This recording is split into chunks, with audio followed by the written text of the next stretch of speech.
The passing of the rating system allowed for a much greater display of criminal exploits. New directors such as Francis Ford Coppola, Martin Scorsese, and Brian De Palma would push barriers with what could be shown on film. Leaving the fantasy world of noir, this era produced films that had a grimy realism sewn throughout them.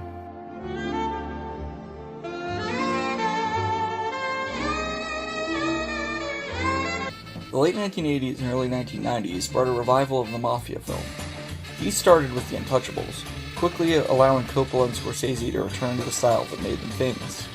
This era would become defined by its actors, with numerous appearances by Robert De Niro, Joe Pesci, and Chaz Palminteri.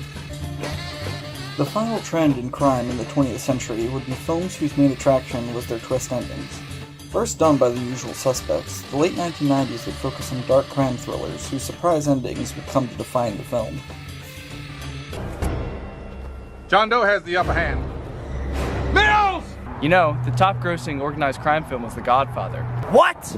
Yeah, it grossed over $335 million. Shut the fuck up! What the fuck are you talking about? Did you hear me, detective? $335 million. It was directed by Francis Coppola and won Best Picture. What? Oh, come on, you heard me. The Untouchables is number 2 on the list, directed by Brian De Palma. It grossed over $144 million. The Departed is 3rd on the list. That grossed over $142 million.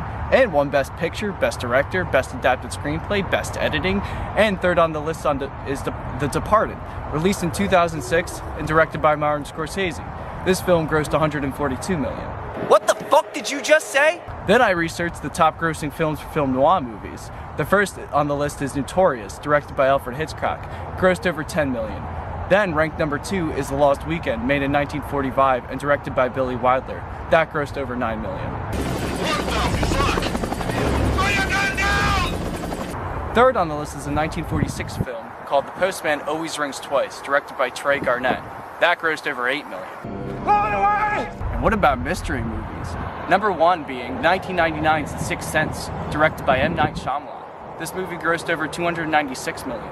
Number 2 on that list is Harry Potter and the Goblet of Fire, and grossed over $290 million. Show me what's in the box! What's in the fucking box? Heist films are in that box. Inception is number 1 and grossed over $62 million. Fast 5 is number 2 and grossed over $86 million. And Ocean 8 is 3rd and grossed over $38 million. The gun down, David. Crime movies have been moving away from organized crime and heist films. There seems to be more of an action and science fiction taking place in 2019. What's in the box? What's in the fucking box? Glass. It's a film planned to release in 2019 and follows a security guard that uses his supernatural abilities to track Kevin Crumb, a disturbed murderer who has 24 personalities and is the sequel to 24. You lied, you fucking liar! Shut up! That's what he wants. He wants you to shoot him. No! No! Tell me it's not true! You tell me that's not her! It is true. I'm not one to lie. Crime films are changing. They are becoming more suspenseful and contain more special effects. She's alright! You tell me she's alright! It's becoming less about the crime itself and more about the dramatic, high-pressure moments the characters face. Like the new Tarantino film, Once Upon a Time in Hollywood, which is about the Manson family murders, and are planned to release in July of 2019. You fucking tell me she's alright! Revenge is another new theme being presented in crime films. Movies like John Wick 3 and Cold Pursuit are planned to release in 2019. No! No! No! Cold Pursuit is about a snowplow driver seeking revenge against the drug dealers that killed his son. Give me the gun, David. Oh God! Oh God! If you kill him, he will win.